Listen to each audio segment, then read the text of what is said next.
베드로전서 2장 18절에서 25절 말씀을 한번 우리 같이 읽겠는데, 오늘 이쪽이 기계도 새 것인데 뭐가 연결이 잘 안 된 것 같아요. 그래서 이쪽에 안 되어서 불편을 끼쳐드려서 죄송한데요, 이쪽에 좀 잘 안 보이더라도 이해해 주시기 바랍니다. 같이 한번 읽겠습니다. 하인으로 있는 여러분, 극히 두려운 마음으로 주인에게 복종하십시오. 선량하고 너그러운 주인에게만 아니라 까다로운 주인에게도 그리하십시오. 억울하게 고난을 당하더라도 하나님을 생각하면서 괴로움을 참으면 그것은 아름다운 일입니다. 죄를 짓고 매를 맞으면서 참으면 그것이 무슨 자랑이 되겠습니까? 그러나 선을 행하다가 고난을 당하면서 참으면 그것은 하나님께서 보시기에 아름다운 일입니다. 바로 이것을 위하여 여러분은 부르심을 받았습니다. 그리스도께서는 여러분을 위하여 고난을 당하심으로써 여러분이 자기의 발자취를 따르게 하시려고 여러분에게 본을 남겨 놓으셨습니다. 그는 죄를 지으신 일이 없고 그의 입에서는 아무런 거짓도 찾아볼 수 없었습니다. 그는 모욕을 당하셨으나 모욕으로 갚지 않으시고 고난을 당하셨으나 위협하지 않으시고 정의롭게 심판하시는 이에게 다 맡기셨습니다. 그는 우리 죄를 자기의 몸에 몸소 지시고서 나무에 달리셨습니다. 그것은 우리가 죄에는 죽고 의에는 살게 하시려는 것이었습니다. 그가 매를 맞아 상함으로 여러분이 나음을 얻었습니다. 전에는 여러분은 길 잃은 양과 같았으나 이제는 여러분의 영혼의 목자이며 감독이신 그에게로 돌아왔습니다. 고난을 받고 있는 이 당시에 베드로전서 후서 수신자들에게 베드로 사도는 힘들어하고 있는데, 너무 고통스러운 중에 있는 이들을 향해서도 그래도 하나님 보시기에 멋지게 살아야 되고, 그래도 하나님 보시기에 잘 살아야 되고, 하나님이 어제나 오늘이나 영원토록 동일하신데 그 하나님께서 우리의 지금 모습을 보시고 우리의 나중 모습을 보셔도 야, 참 너 괜찮다, 뭐 완전해서가 아니고 괜찮다, 그 정도면 참 아름답게 멋지게 사는 것 같다 하시고 판단할 수 있는 그런 길을 걸어가라고 부탁을 하고 있습니다. 그래서 그런 길을 중에 하나님 보시기에 아름다운 길이 여러 가지 있겠지만, 특별히 오늘 본문에서는 사도 베드로가 고난의 문제를 다룹니다. 고난은 크게 두 가지로 생각할 수 있습니다. 하나는 내가 죄를 짓다가, 즉 악을 행하다가, 더 풀어서 말씀드리면 내 욕심대로 살다가, 내 멋대로 살다가 그러다가 당하는 어려움. 하나는 하나님의 말씀 붙잡고 선하게 살기 위해서 애쓰다가 당하는 어려움. 이 둘 중에 하나가, 때로는 이 둘 중에 섞여서 우리에게 다가옵니다. 우리 성도님들 중에 이 모양 저 모양 어려운 분들이 제법 계십니다. 몸이 아픈 분도 계시고 경제적으로 어려운 분도 계시고, 자녀들 때문에 마음을 많이 쓰이는 분도 계시고, 가족 중에 먼저 하나님 곁을 갈 순서가 아닌데 먼저 하나님 곁을 가서 이런 등등, 이런 모양 저런 모양으로 마음 힘든 분들 계십니다. 그런데 힘든 건 똑같아도 한 번쯤 생각해 보셔야 됩니다. 내가 지금 겪는 어려움이 어디서 왔는가? 내가 겪는 어려움이, 지금 내가 힘든데, 어려운데 이 어려움이 어디서부터 왔는가? 만약에 내 욕심 때문에 겪는 어려움이라면 그건 이 어려움을 치료할 게 아니라 욕심을 제거해야 되거든. 내가 힘들어하는데, 어려워하는데, 대인관계도 막히기도 하고 뭐 이런저런 어려움이 생기는데 이 어려움이 어디서부터 시작됐는가? 우리는 종종 그런 성향이 있습니다. 내가 겪는 어려움이 내가 욕심이 있어서 생겼다고는 말하고 싶지 않아요. 그렇게 생각하고 싶지 않아요. 그래서 할 수 있는 대로 조금 포장을 해서 내가 겪는 어려움이 주님 뜻대로 살려고 하다가 생긴 어려움처럼 생각하고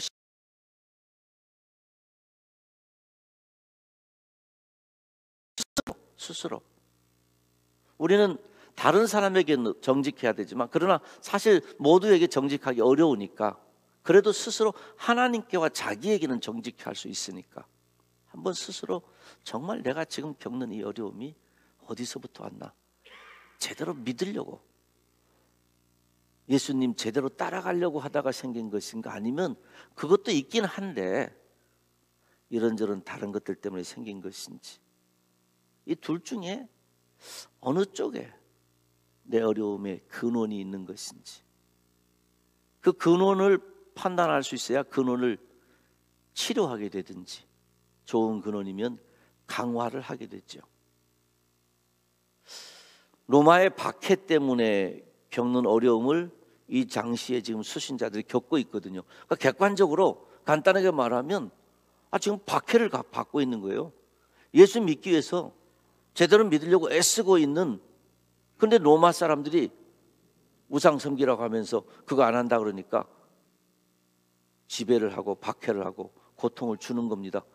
그런 사람인데도, 객관적으로 신앙적 박해를 받고 있는데도 베드로 사도가 다시 한번 생각해 보도록, 철저하게 생각해 보도록, 네가 겪고 있는 고난이, 네가 겪고 있는 어려움이 죄에서 온 것이냐 선에서 온 것이냐 한번 생각해 보라는 겁니다.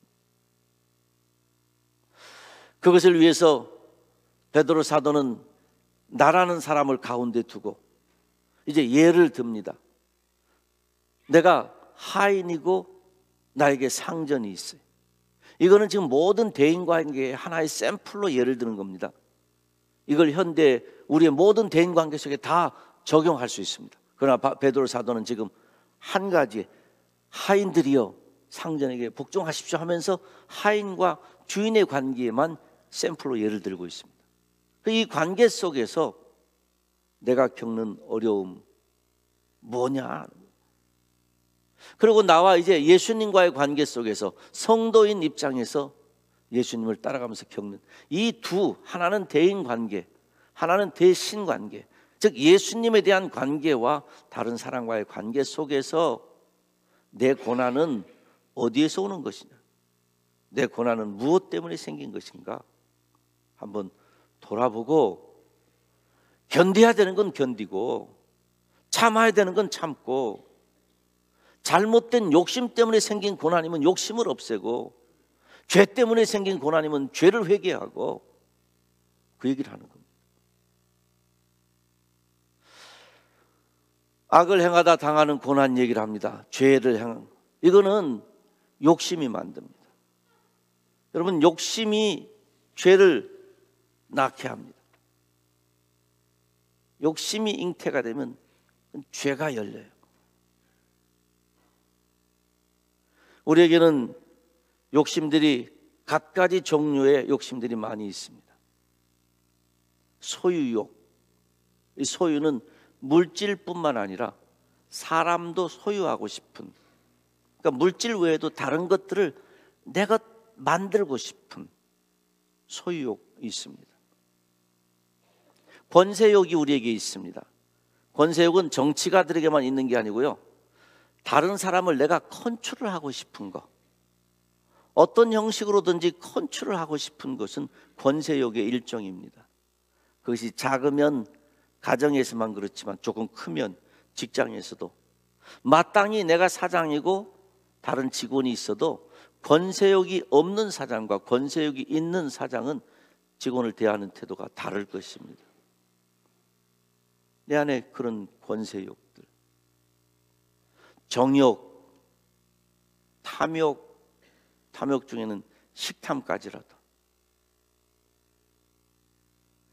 인정받고 싶은 욕심, 과시욕, 나타내서 보이고 싶은 거, 주인공 의식 같은 거, 흔히 말하는 욕심 그러면 물질만 생각하고 권세만 생각하는데 그 외에도 자자분하게 보면 우리에게는 이런저런 욕심들이 많이 있습니다. 그 욕심이 출발하면 그 욕심이 우리로 하여금 욕심 때문에 만들어지는 어려움으로 인도하고 맙니다. 그래서 악을, 죄를 행하다 당하는 고난에는 반드시 그 시작이 욕심이기 때문에 에덴 동산에서의 죄의 시작이 하나님과 같이 된다고 인정받는 높아지는 욕심 때문에 생겼잖아요. 그것처럼 어떤 욕심이든지 욕심이 없다 하는 사람은 아무도 없을 겁니다. 저 사람은 참 욕심이 없어 하는 사람도 남에게 없는 욕심들이 있을 수 있습니다. 그러니 내가 당하는 어려움이 물질의 어려움이든 대인관계 어려움이든 건강의 어려움이든 무슨 어려움이든 한번 파고들어서 생각해 봐서 내 속에 어떤 욕심이 웅틀거리고 있는지 찾아내야 됩니다. 그렇지 않으면 지금은 얘가 가만히 있다가도 얘가 움직이면 자꾸 우리를 샛길로 걷게요. 이 욕심으로 만든 이 당하는 고난은 아무런 자랑도 상급도 없거든요. 오늘 본문에 그러잖아요. 야, 네가 잘못해서 매를 맞으면서 참는다고 하면 그게 무슨 유익이 되겠냐. 잘못했어요. 그래갖고 매를 맞아요. 매를 맞으면서 하나는 잘 참아 인내 은사가 이게 무슨 말이 되겠냐는 거죠. 억울하게 고난을 받아서 참으면 하나님 앞에 그것이 아름답고 유익이지만 네가 잘못해서 매를 맞으면 그 무슨 유익이 있겠느냐.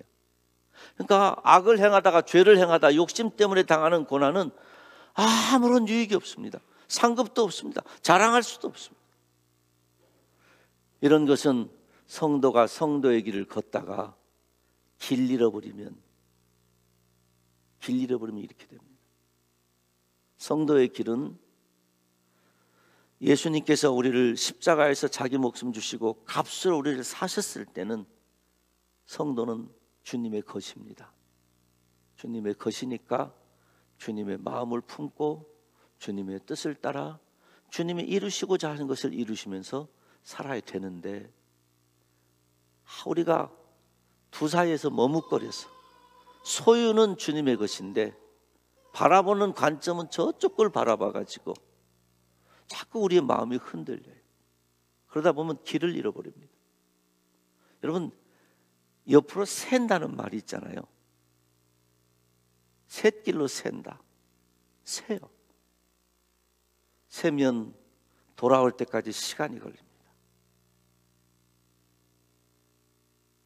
성도가 길 잃으면 죄 때문에 당하는 고난과 동행하게 되고 또 욕심이 우리 안에 꿈틀거리면 성도가 길 잃어버리기 쉽습니다. 믿음을 지킨다는 것, 믿음으로 산다는 것 중에 핵심 중에 하나는 내 욕심을 다스릴 줄 알아야 됩니다. 부디 갖가지 남들이 모르는 욕심들, 그것이 남들 볼 때 좀 예뻐 보이는 욕심처럼 보여도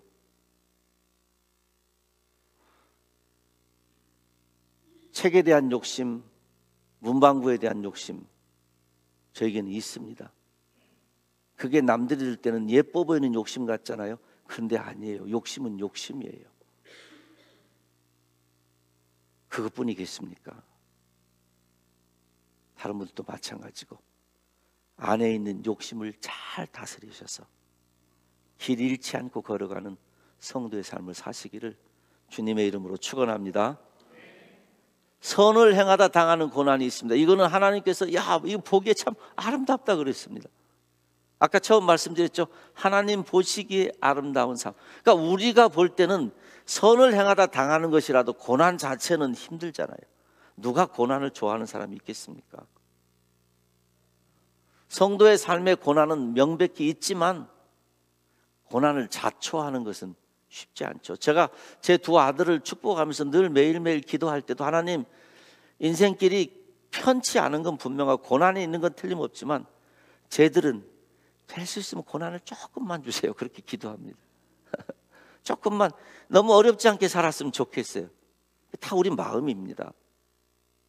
그 우리의 시각이. 그런데 하나님께서는 선을 행하다가 당하는 고난, 억울한데 그걸 참고 견뎌요.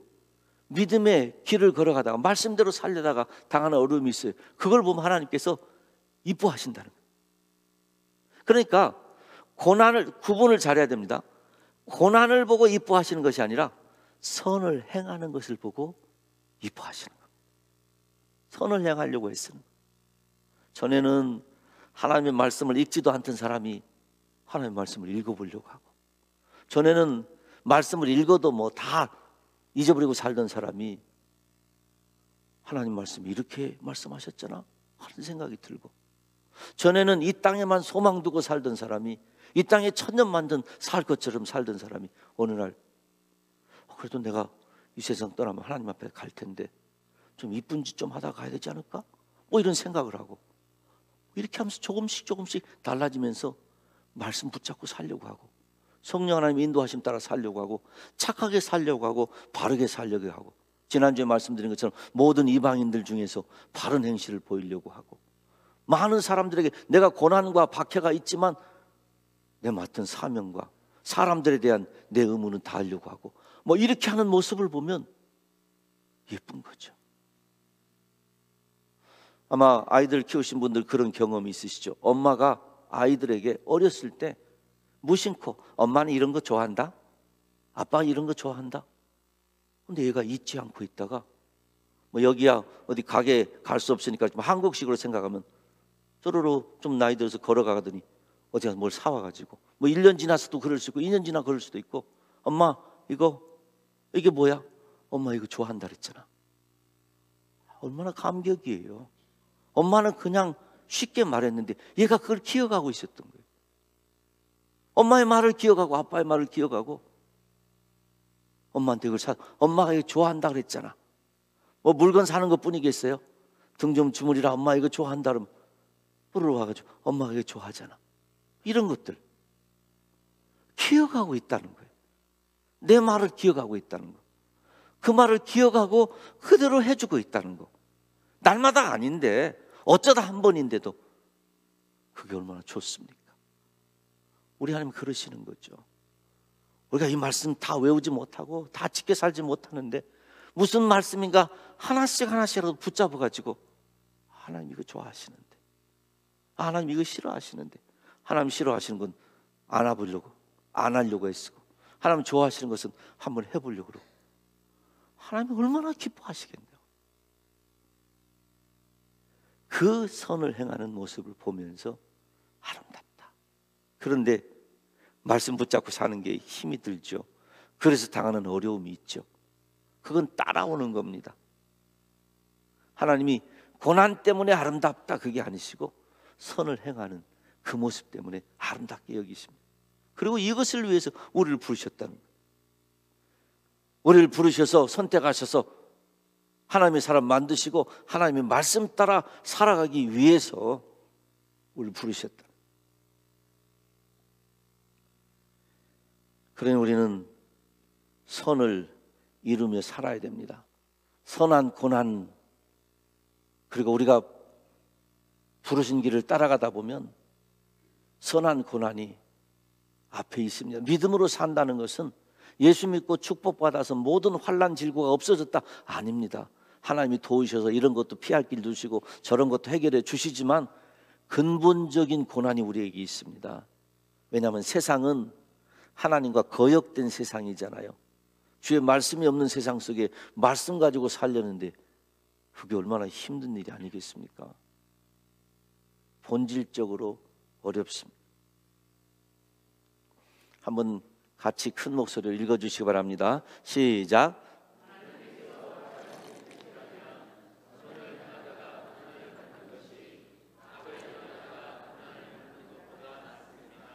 아멘입니까? 아멘. 이게 베드로전서 3장이에요. 지금 우리가 베드로전서 2장 끝에 있잖아요. 이제 다음 3장에 베드로 사도가 지금 말하고 있는 걸 요약해서 결론 내리듯이 이 말씀을 합니다. 선을 행하다가 고난 받는 것이 악을 행하다가 고난받는 것보다 낫다. 저기다 제 생각 같으면 하나 더 넣었으면 좋겠어요. 선을 행하다가 고난을 받는 것이 악을 행하다가 고난을 받는 것보다 훨씬 더 낫다. 훨씬 더 낫다. 진리입니다.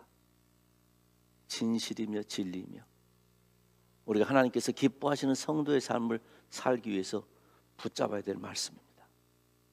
악을 위한 고난은 받지 말자. 죄 짓다가 당하는 고난은 죄송합니다. 이런 단어가 단에서 마땅치 않은데 어디 옛날에 그랬어요. 지금은 안 그래요. 군대에서 옛날에 죽으면 사람 죽은 값을 표현할 때 좀 안 좋게 표현했잖아요. 제가 입으로 차마 말을 못하겠어요. 악을 행하다가 고난을 받는 것은 진짜 아무것도 아니에요. 우리한테 무익해요. 손해만 보는 거예요. 근데 선을 행하다가 고난을 받는 것은 하나님이 알아주시니까 유익입니다. 이 길을 걸어야 될 겁니다. 이제 베드로 사도가 이런 원리를 가지고 아까 말씀드린 하인과 상전의 이 관계를 통해서 모든 사람들에게 적용되는 원리를 주시고 나와 예수님과의 관계를 말씀하셔서 가이딩 이미지를 주시는데 이제 이쪽을 먼저 한번 보겠습니다. 고난 중에도 대인관계를 바로 하라는 거예요. 하인들아, 상전들에게 복종하고 순종하라. 너한테 잘해주는 상전만이 아니라 까다롭게 하는 상전에게도 그리하라. 이게 그냥 다른 성경에 있으면 편안함 가운데 있는 성도들에게 해주시는 거라면 이해가 되는데 박해받고 있는 성도들에게 주는 편지예요. 죽겠어요. 지금 힘들어 죽겠어요. 그런데 사람들한테 네 할 바를 다 하되 샘플로 잘하는 사람뿐만 아니라 까다롭게 하는 사람까지 잘하라. 결국 이 얘기는 맨 마지막에 있는 것과 마찬가지 이 대원리입니다. 사람에게는 그 사람의 행동에 상관없이 내가 관계와 태도를 먼저 결정해야 됩니다. 이런 예를 들 수 있습니다. 아들과 딸은 태어나면서부터 내 아들과 딸입니다. 관계가 먼저 결정되었기 때문에 무슨 행동을 해도 이해하려고 하고 무슨 행동을 해도 용납하고 덮으려 줍니다. 자식이 뭐 잘못했는데 사방팔방 돌아다니면서 떠들어대는 부모님은 없을 겁니다. 그런데 조금이라도 잘하면 자랑하고 싶어가지고 누가 시키지도 않았는데 자꾸 우리 아들 있지 우리 딸 있지 자랑하는 겁니다. 그런데 잘못한 것은 절대 말하지 않습니다. 내 아들이요 내 딸이기 때문에 관계가 먼저 정해진 뒤에 무슨 행동을 해도 관계가 결정된 그 상태에서 이해를 하고 포용을 하고 용납을 하고 덮어줍니다. 그런데 대부분의 대인관계는 관계를 정하지 않고 서로 조금씩 살아가다가 네가 그래? 나도 그럴 거야. 네가 잘해? 그럼 나도 잘할 거야. 네가 못해? 그럼 나도 못할 거야. 이렇게 돼버려. 상대방의 행동을 따라 내 행동을 결정해 버립니다. 근데 성경은 그리스도인은 그래서는 안 된다는 거죠. 그리스도인은 누구에게라도 내 관계를 먼저 결정을 하는. 그래서 교회에 예수 믿게 되고 같은 공동체가 되면 형제, 자매, 어머니, 아버지. 성경에 말하잖아요. 나보다 나이가 좀 더 들은 남자분들은 내 아버지처럼, 형님처럼. 나보다 나이가 좀 더 든 여자분들은 어머니처럼, 누나, 이모, 고모처럼. 나와 비슷한 사람 형제, 자매. 나와 어린 사람은 동생처럼. 성경의 가족 관계로 설명을 합니다. 예수 믿는 가족이 된 거예요. 그러니 아까 아들, 딸 관계가 결정되니까 덮어주고 기다려주고 용납해주고 포용해주는 것처럼 교회 안에서의 모든 형제, 자매, 부형, 모매들은 관계가 정해졌기 때문에 행동이 어떻게 되더라도 덮어줄 수 있고 기다려줄 수 있고 용납할 수 있는. 그래서 하인에게 설명하면서 상전 중에 까다로운 상전이 있어도 그 상전에게도 잘하라 하는 이 말이 그 상전을 상전으로만 보이는 것이 아니라 뭐라는 거죠? 형제와 자매로. 형제와 자매로.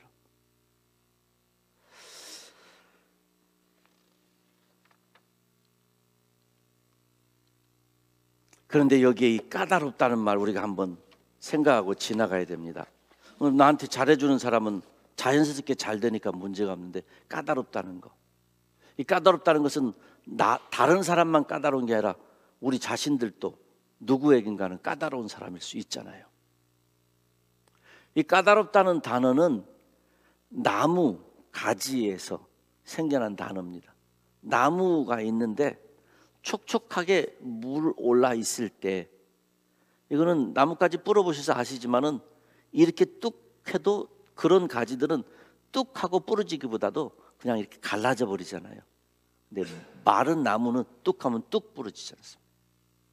그러니까 본래는 반듯하고 본래는 속에도 튼실하게 있는 나뭇가지인데 말라 비틀어지고 뒤틀리고 구부러져 가지고 그런 상태가 된. 그러니까 가시로 치면은 고슴도치나 가시나무처럼 생각하면 될 것 같아요. 나무가 가시가 나왔어요. 그래가지고 이리 가면 이쪽, 저리 가면 저쪽이 찔리는 것과 같은 까다롭다는 게 그런 의미예요. 그런데 중요한 것은 왜 이렇게 뒤틀리고 구부러졌는가? Because dried out. 속이 메말랐다는. 속이 메말랐기 때문에 점점 삐뚤어진다. 아마 멀쩡한 나무라도 방에 갖다 놓고 뭐 요즘 겨울처럼 히터 나오는 방에 놓고 한 몇 년 있다고 치면은 휘어질 겁니다. 속에 있는 수분이 마르면서. Because dried out. 그러니까 까다로운 사람은 왜 까다롭게 되는가? 태어나면서 까다로운 사람은 없습니다. 여기서 설교하고 있는 목사도 제 속이 드라이아웃이 되면은 까다로운 사람이 되는 거죠. 누구나 자신할 수 없습니다. 무슨 일 때문인지는 모르는데 욕심 때문에, 개인의 죄악 때문에, 영적인 게으름 때문에, 교만함 때문에, 무슨 때문인지 모르겠는데 빈들의 마른 풀같이 메마른 내 심령이라고 찬송가 가사 그러잖아요. 빈들의 마른 풀 같은 내 심령, 바짝 말라버린, 해가 쨍쨍 쪄 있는데 비는 오지 않고 바짝 마른 곳에, 그래서 타들어간다 그러죠. 모든 수목들이 이렇게 있다가 타들어가 가지고 다 수그러들고 그런 것처럼 된 내 심령.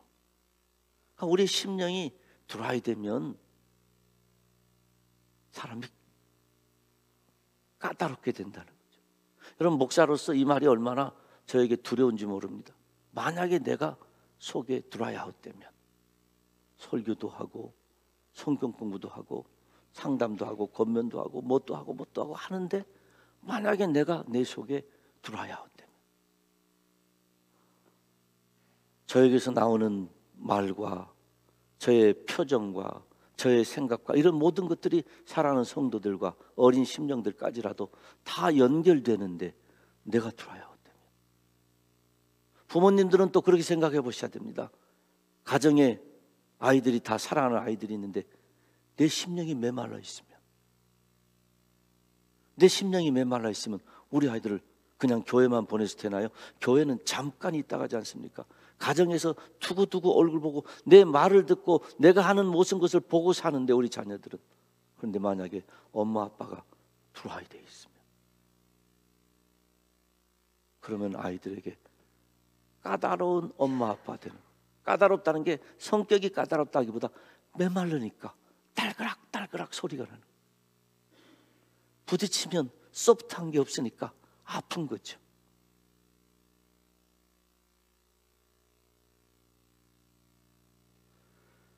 그래서 이것을 누군가가 설명할 때 성령 하나님의 기름이 뭐 요즘 성령 안에 기름 부으심 이런 표현 때문에 그렇게 나왔지도 모르겠는데, 메말랐다는 얘기는 말씀과 성령이 우리에게서 들어야 됐다는 거죠. 그러니까 사람이 팍팍해집니다. 마음의 여유가 없어집니다. 드라이된 것들의 이 현상입니다. 비판의 언어가 늘어납니다. 원망도 늘어납니다. 허전한 마음이 생겨요. 뭐 누가 뭐라고 하는데 공허해요, 심령이. 그걸 채우기 위해서 이런 것 저런 것도 하고 사치도 해보고 많은 것들을 해보게 되는데, 결국엔 그 속에 제자리에 있어야 될 심령의 풍성함, 성령 하나님의 충만함, 말씀의 충만함, 이게 없어요.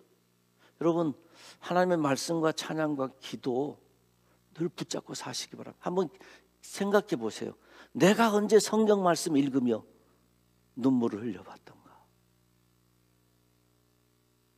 찬송가 가사 있잖아요. 우리 어머니가 옛날에 이 성경 말씀 읽으며 눈물 많이 흘린 거 내가 기억합니다.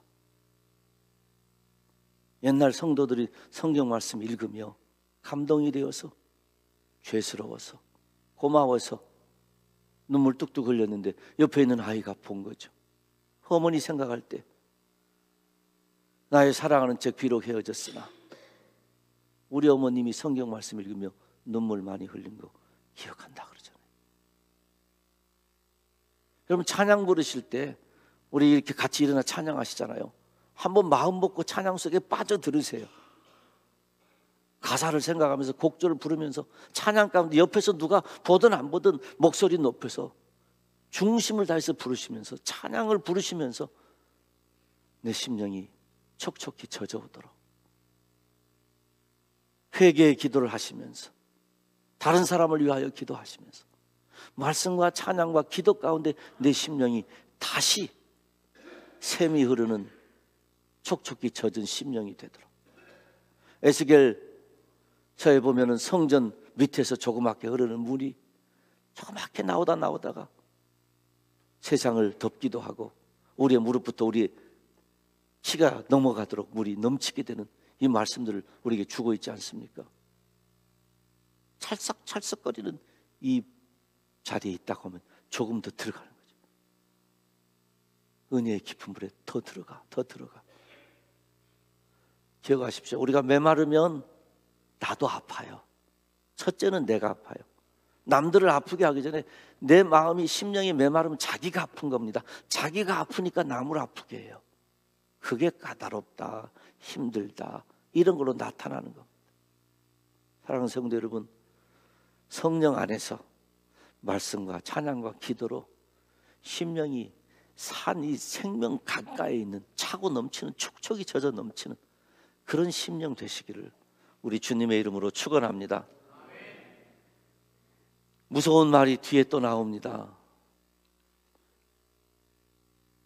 이거는 구원, unacceptable to God이, 내가 까다로우면 하나님이 accept하지 않는다, 이게 구원에 대한 얘기가 아니고요. 다른 말로 표현하면은 하나님이 참 기뻐하시잖아요. 밀어 제친다는, 구원에 대한 문제가 아닙니다. 일반적인 우리의 삶에서 주님하고 가까이 가는데 우리 안에 그런 메마름이 가득하면 밀어내신다.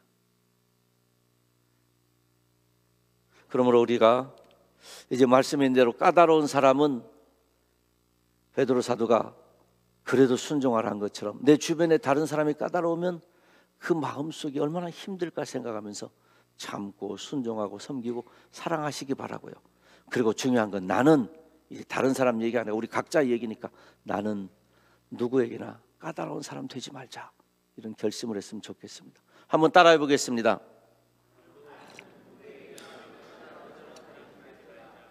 따라하라 그랬는데 벌써 하셨네. 따라해 보겠습니다. 나는 누구에게나 까다로운 사람 되자. 되자 하시면 안 되고 되지 말자. 누구에게나 까다로운 사람 되지 말자.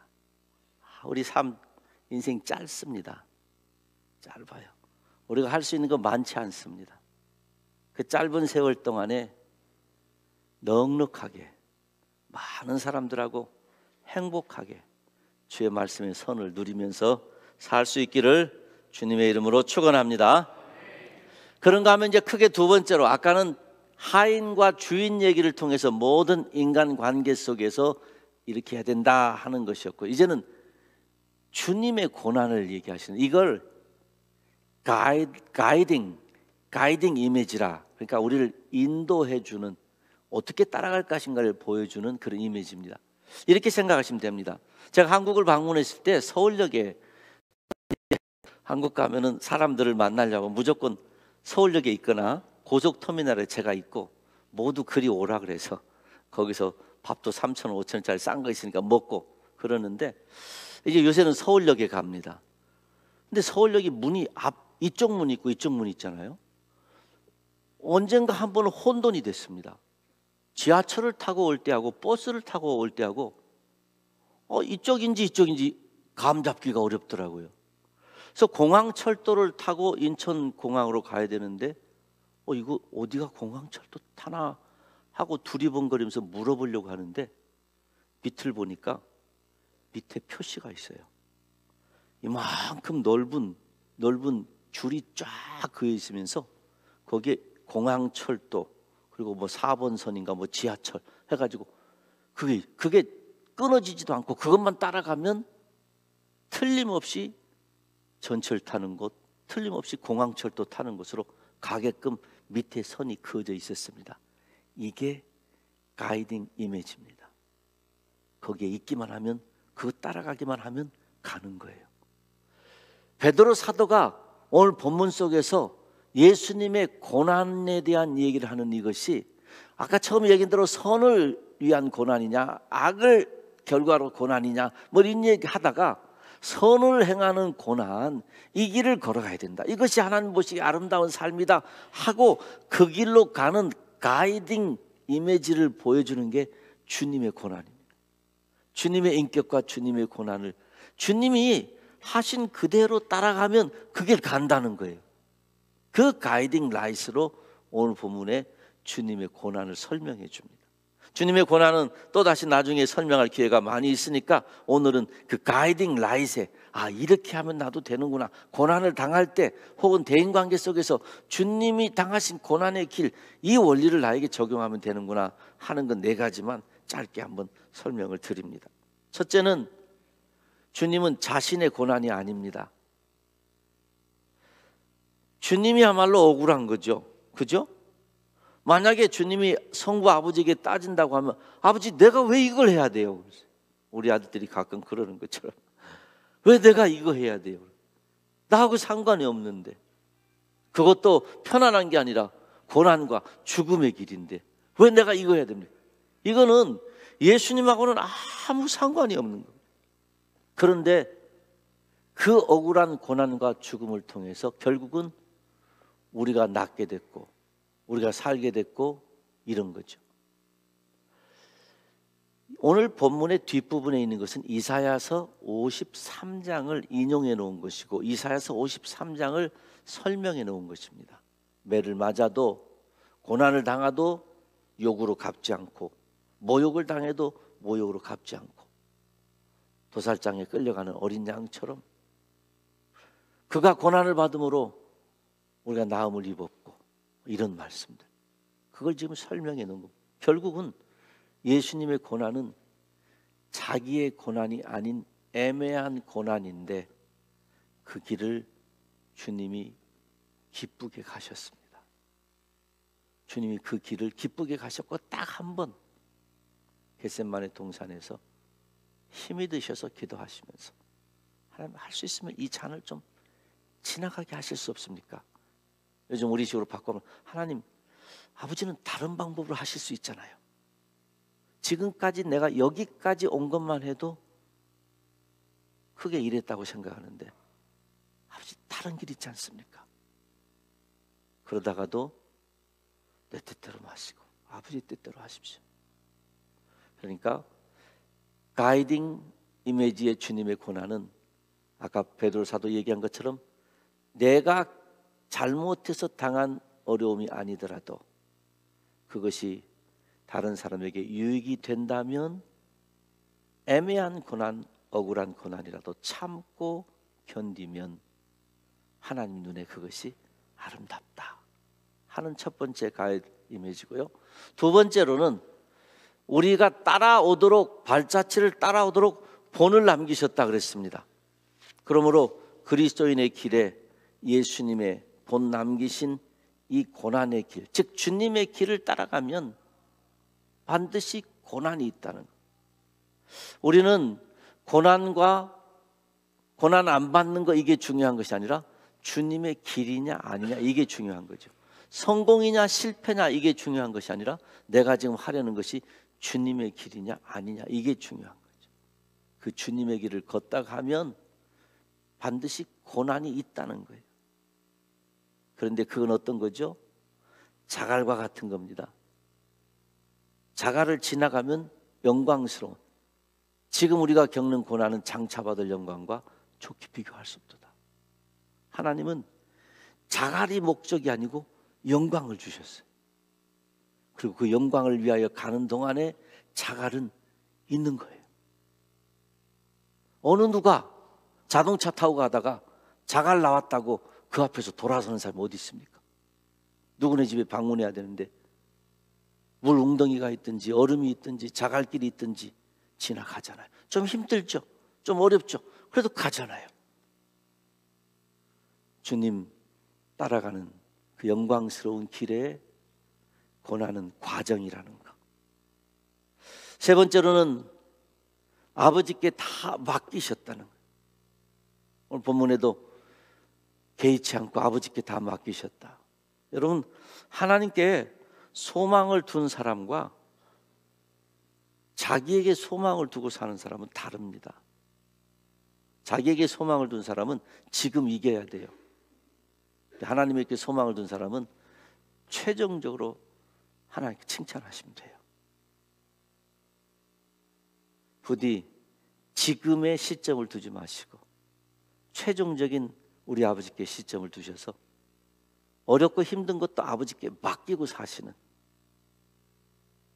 그런 길을 걸어가시길 바랍니다. 마지막으로 몸소 겪으신 고난입니다. 개념으로 겪으신 게 아니라 몸으로 겪으신. 자, 마지막 말씀 하나 우리 같이 읽어보겠습니다. 같이 읽습니다. 시작.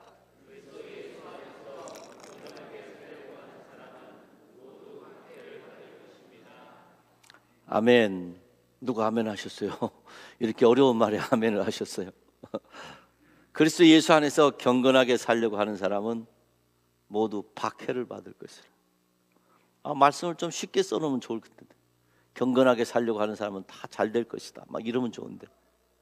경건하게 살려고 하는 사람, 믿음으로 살려고 하는 사람, 선을 행하려고 하는 사람은 어려움을 겪을 것이다. 여러분, 처음 말씀드린 것처럼 내가 지금 겪고 있는 어려움, 제가 아는 것만 해도 성도님들이 이런저런 어려움 많이 겪고 있습니다. 그냥 우리 성도님들 위해서 기도하면 어떤 분은 마음이 짠하고 어떤 분은 안타깝고 어떤 분은 답답하고 어떤 분은 이렇고 막 마음이 그냥 한 마음에 우르렁쿵탕하는 것처럼 여러 가지 마음들이 생기면서 동일한 마음은 빨리 이 어려움에서 벗어나셨으면. 그런데 내 어려움이 어디서 왔는가를 보셔야 됩니다. 선을 행하다가, 즉 주님을 따라가고 경건하게 살려고 하고 말씀대로 살려고 행하다 당하는 어려움인지, 아니면 내 욕심과 게으름과 이런 것들이 있어서 생기는 어려움인지, 그 원천을 알아야 대처할 수 있죠. 부디 깊이 생각해 보시고, 만약에 욕심을 비롯한 여러 가지 죄나 악 때문에 생긴 어려움이 있다고 생각하신다면 그 욕심을 빨리 벗어나시고 그 죄악을 빨리 벗어나시고, 선을 행하다가 생긴 고난이라고 생각하시면 주님이 아름답게 생각하시는 축복인 것을 기억하셔서 믿음으로 견디셔서 우리의 영광과 우리의 소망이신, 지금도 살아계셔서 우리와 함께 하시는 그 하나님과 동행하시는 영광된 삶을 사시기를 우리 주님의 이름으로 축원합니다.